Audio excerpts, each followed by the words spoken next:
नमस्कार. आपण पाहता जनसेवा न्यूज. मी मुख्य संपादक गणेश यमजलवाड.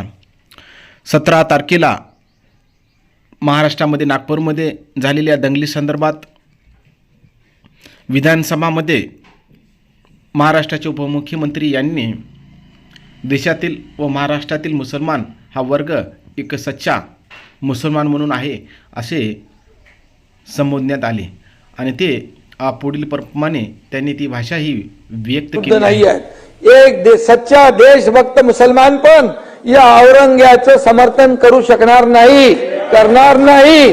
खरं म्हणजे खरोखरच काही जो वर्ग आहे, या जो सच्चा मुसलमान वर्ग आहे यांना बदनाम करण्यासाठी किंवा त्यांच्यावर आरोप प्रत्यारोप येण्यासाठीच असं जे षडयंत्र करणारी जी संघटना आहे, जे कृत्य आहेत, हे खरोखरच महाराष्ट्राला शोभनीय नाही. आपण पात्र